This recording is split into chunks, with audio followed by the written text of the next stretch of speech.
ઘી ખાતા પહેલા જોઈ લેજો કે ડુપ્લિકેટ તો નથી। જી હા, સુરતના વરાછા વિસ્તારમાં સુમુલ ડેરીના નામે ડુપ્લિકેટ ઘી વહેંચતા 3 ઝડપાયા છે।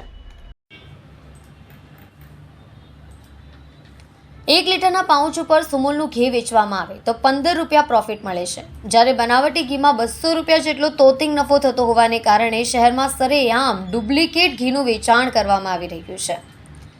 આ કિસ્સામાં શુદ્ધ ઘીમાં ડાલડા ઘીનું મિશ્રણ કરી ડુપ્લિકેટ ઘી સપ્લાય કરનારને વરાછા પોલીસે ઝડપી પાડ્યો છે। વરાછાની જૂની શક્તિ વિજય સોસાયટી પાસે આવેલા Arihant kirana and provision stores અને ગાંધી કિરાણા એન્ડ ડ્રાયફ્રૂટ્સ હોલસેલની દુકાનમાં પોલીસે રેડ પાડી ડુપ્લિકેટ સુમુલ ઘીના પાઉચનો જથ્થો કબજે કર્યો છે। આ બંનેની કબૂલાતને આધારે દુકાને ફરીને તેનું વેચાણ કરતા સુનિલ નામના ઇસમની પોલીસે ધરપકડ કરી છે। પાલનપુર રોડ ઉપર આવેલી શાંતિ નિકેતન સ્કૂલ પાસે રામદેવનગર સોસાયટીમાં રહેતા અને સુમુલ દૂધ ઉત્પાદક મંડળીમાં લીગલ અસિસ્ટન્ટ તરીકે ફરજ બજાવતા દીપેશ ચંપકલાલ ભટ્ટ દ્વારા ડુપ્લિકેટ ઘી મામલે ફરિયાદ દાખલ કરવામાં આવી હતી।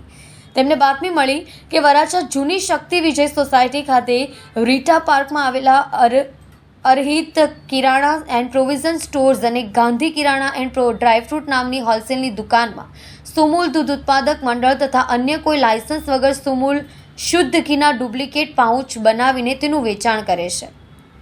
બાતમીને આધારે પોલીસને સાથે રાખી રેડ પાડી હતી, જેમાં દુકાનમાંથી સુમુલ શુદ્ધ ઘીના 1 લીટરના 7 પાઉચ અને 500 મિલીના 5 પાઉચ મળી કુલ 12 પાઉચ, જેની કિંમત ₹5,890નો ડુપ્લિકેટ ઘીનો જથ્થો મળી આવ્યો હતો। દુકાનના માલિક મનુ વશરામ ગજેરા અને સાવલરામ અંબરરામ ચૌધરી દ્વારા ડુપ્લિકેટ ઘી બનાવી તેનું વેચાણ કરી ગ્રાહકોના સ્વાસ્થ્યને જોખમમાં મૂકી તેની સાથે તેમજ સુમુલ દૂધ ઉત્પાદક મંડળી સંસ્થા સાથે છેતરપિંડી કરવાની સાથે સંસ્થાના લોગોનો ઉપયોગ કરી ટ્રેડમાર્ક તથા કોપીરાઇટના હકનો ભંગ કર્યો હોવાનું બહાર આવતા બંને સામે ગુનો દાખલ કરી ડુપ્લિકેટ ઘી આપી જનાર સુનિલ નામના વ્યક્તિને પણ વોન્ટેડ બતાવ્યો છે।